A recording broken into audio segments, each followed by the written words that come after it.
と大変を巻き起こしおったわ。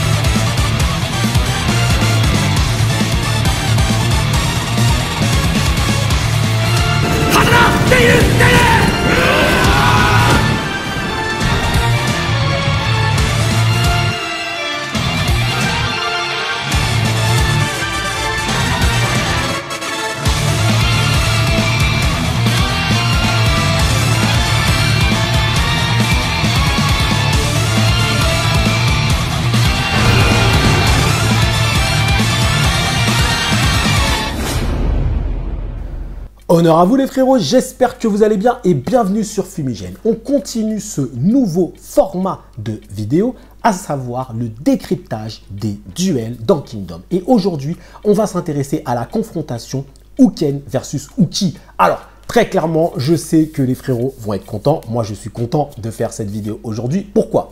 Parce que là, on va parler d'un combat très puissant. Le combat le plus puissant auquel nous avions assisté à ce moment de l'histoire. Uken versus Uki marque un moment crucial pour tous les fans de Kingdom. Déjà parce que Uki va mourir, mais surtout parce que là, on a vraiment senti la puissance des généraux. Dans Gokey versus Duke Hiyu, on avait senti, mais Hara n'était pas encore, on va dire, très mature dans son trait, et au final, il progressait, il se recherchait encore un peu. Donc même si les dessins étaient bons, il n'était pas au niveau du combat Uken versus Uki. Donc déjà, c'est une confrontation. Il est à noter que cette confrontation est la plus puissante dans Kingdom à ce niveau de l'histoire. On est bien d'accord, les frérots. Lorsque ce combat arrive, tu te dis waouh. Déjà, quand Uki met la pression, tu te dis ok, là, on va assister à quelque chose de différent. Vous voyez ce que je veux dire? C'est un peu le Goku versus Vegeta. Ce combat est très intéressant et je pense que je vais décevoir beaucoup de fans de Uki, mais avec le recul, je pense que la défaite de Uki était inévitable. Et je vais vous expliquer pourquoi. Cette vidéo va vous expliquer vraiment pourquoi de toute façon Uki ne pouvait pas gagner. Parce qu'il y a beaucoup de personnes qui sont frustrées. Ah mais Uki, s'il n'avait pas eu la flèche et tout.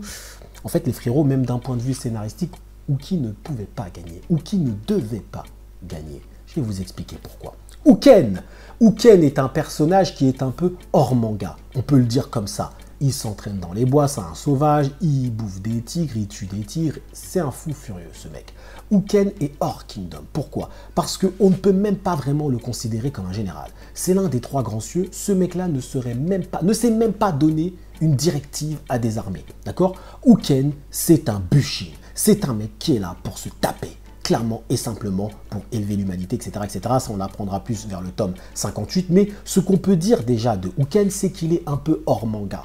Très clairement, les frérots, et je pense que vous serez d'accord avec moi. Il s'est fait donc la femme de Uki, du moins la femme qui était promise à Uki, à savoir Kyu, qui était l'un des 6 grands généraux de Kin. Et donc finalement, Uki voulait sa revanche, voulait prendre sa revanche parce qu'on a tué sa bien-aimée. Mais avant de parler de Uki, il est important de noter que l'objectif de Uken est lié à l'humanité tout entière.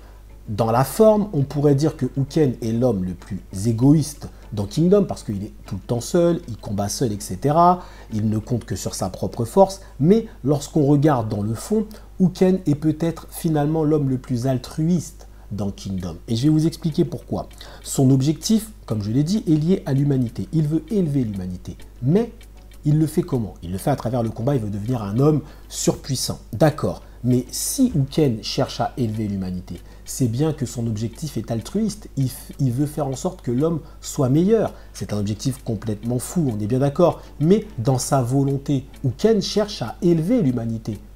Quelqu'un qui cherche à élever les siens, ce n'est pas forcément quelqu'un d'égoïste. C'est pour ça que je dis dans le fond que Uken est très certainement l'homme le plus altruiste dans Kingdom, mais par contre, dans la forme, il est égoïste parce qu'il ne compte que sur sa puissance. Et c'est pour ça que Shin le bat.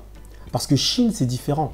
Shin, dans le fond, il est égoïste parce qu'il veut devenir l'un des 6 grands généraux de Kin, mais dans la forme, il est altruiste parce que dans la forme, il combat avec beaucoup d'amis. Et il se nourrit des flammes, la flamme de la volonté. Il se nourrit des flammes de la volonté de ses adversaires qu'il a battus et même de ses alliés. Donc dans la forme, il est altruiste, mais dans le fond, il est égoïste, Shin.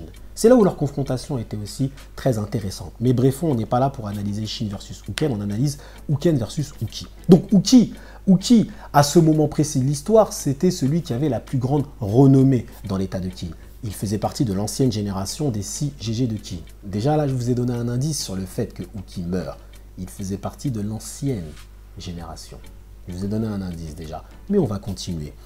Il faut bien comprendre une chose, c'est que Uki, à son introduction dans le scénario, son arc narratif était quasiment terminé. Qu'est-ce qui lui manquait à faire? Passer le message du roi Shao, et c'est tout, finalement. Et après, combattre pour sa bien-aimée. Mais ça, ce n'est pas un objectif de général. Vous voyez ce que je veux dire, les frérots? L'objectif de Uki, c'est quoi? Combattre pour sa bien-aimée? Eh les gars, on est dans Kingdom. On est dans Kingdom. Ça, c'est limite, désolé de le dire comme ça, c'est limite un objectif secondaire. Pour moi, même l'objectif que le roi Shao avait donné à Uki, à savoir transmettre la bonne parole, c'est peut-être même plus important, scénaristiquement parlant, que le fait de venger sa bien-aimée. Parce que dans Kingdom, je suis désolé, lorsqu'on parle d'un champ de bataille, on parle de milliers de personnes qui vont se combattre. Tu peux pas dire, je vais combattre pour ma femme. Non, tu combats pour un État, tu combats avec une idéologie, tu combats pour faire quelque chose de grand. Tu combats pour faire quelque chose qui va changer l'histoire. Ça va pas changer l'histoire que tu venges ta bien-aimée, frérot. Donc l'objectif de Uki n'était pas suffisamment puissant pour battre Uken. Ça lui a donné une force, la force suffisante de surpasser Uken. Et ça, c'est l'amour. C'est beau, c'est l'amour. Mais scénaristiquement parlant, faire gagner Uki, c'est compliqué. Parce que qu'est-ce que tu vas raconter avec lui après, derrière? Qu'est-ce que tu vas raconter? Uken a encore des choses à raconter. Parce que Uken se devait de prendre une leçon par quelqu'un qui, lui, avait le poids des responsabilités, le poids d'un objectif lourd, à savoir Shin. Le combat commence. Le combat commence, on voit tout de suite qu'ils sont à peu près de force égale. Uki, au bout d'un moment, prend le dessus. Uken ne comprend pas la force de Uki. Il ne comprend pas. Il s'est entraîné. Le gars s'est pété les veines, il est revenu beaucoup plus fort qu'avant et pourtant, il n'arrive pas à battre Uki. Il ne comprend pas comment un homme moins entraîné que lui arrive à le surpasser. Uken ne comprend pas que le poids que Uki porte était un poids supérieur. Mais attention, c'était un poids, on va dire, c'était plus émotionnel. C'était son amour, effectivement, pour Kyu, son envie de vaincre, etc. C'était ça, c'était aussi le poids évidemment de ses hommes, parce que lorsqu'un général combat, il a la vie de ses hommes. Uken, lui, ne porte pas ça. Donc Uki arrive à le surpasser, mais finalement, le hasard, ou pas le hasard, mais bref, les événements vont s'emballer et scénaristiquement, on décide de garder Uken. Et malheureusement, c'est un bon choix. Parce que Uki n'aurait pas pu donner cette leçon à Uken. L'objectif de Uki, c'était pas ça lorsqu'il combattait Uken. C'était juste de venger sa bien-aimée. Son objet, il ne pouvait pas donner une leçon au personnage. Duke Hiyu aurait pu le faire. Et Shin aussi. Duke Hiyu aurait pu donner une leçon à Uken. Parce que Duke Hiyu a compris l'incohérence de Uken.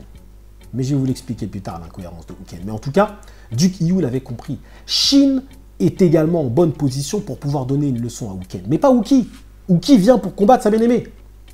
Vous voyez ce que je veux dire? Vous comprenez pourquoi il a perdu Uki?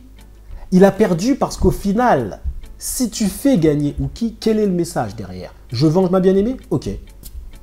Ok. Est-ce que ça aurait changé quelque chose à l'issue de la bataille? Je suis même pas sûr. Je suis même pas sûr parce que Riboku, il était là avec ses 40 000 hommes. Je suis même pas sûr. Vous voyez ce que je veux dire? Donc en fait, la défaite de Uki a été scénarisée pour bien mettre en avant la défaite de Uken plus tard. Uken ne comprend pas pourquoi il y a des hommes qui sont sur cette planète qui arrivent à être plus forts que lui, alors qu'il est l'homme le plus entraîné. Ok? Uki ne peut pas lui apporter cette réponse. C'est pas son rôle, c'est pas le moment. Uki a fini son arc narratif.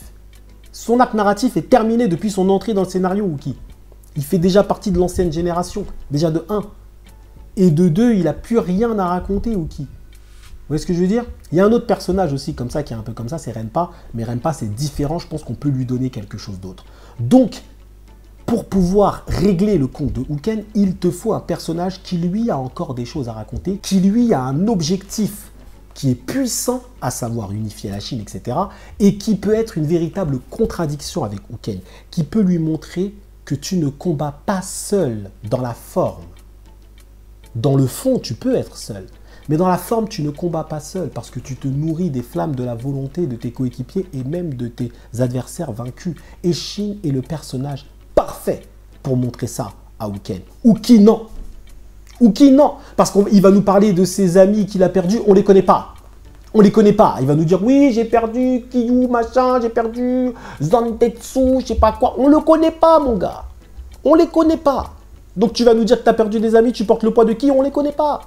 Parce que quand tu es arrivé dans le scénario, tu étais déjà à la fin de ton arc narratif. Tandis que Shin, c'est pas pareil.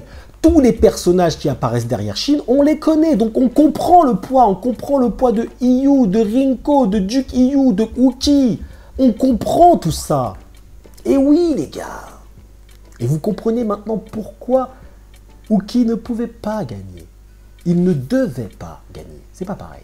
Il pouvait gagner, mais il ne devait pas gagner. Pour assurer une belle ligne scénaristique. Et voilà les frérots, voilà mon explication sur Uken versus Uki. Dites-moi si vous êtes d'accord. Si vous êtes d'accord avec mon analyse, le fait de dire que Uki avait déjà terminé son arc narratif dès qu'il est arrivé, en vrai. Enfin, il était quasiment à la fin, en tout cas. Quasiment. Allez-y maintenant, faites votre décryptage les frérots. On est des véritables spécialistes Kingdom. On est regardés au Japon, on est même striké par le Japon. Donc maintenant, c'est à vous de faire votre décryptage kingdomien sur cette confrontation qui était lourde et qui a marqué tous les fans de Kingdom. Merci à vous d'avoir suivi cette vidéo jusqu'au bout. Prenez soin de vous et que l'honneur soit avec Uki.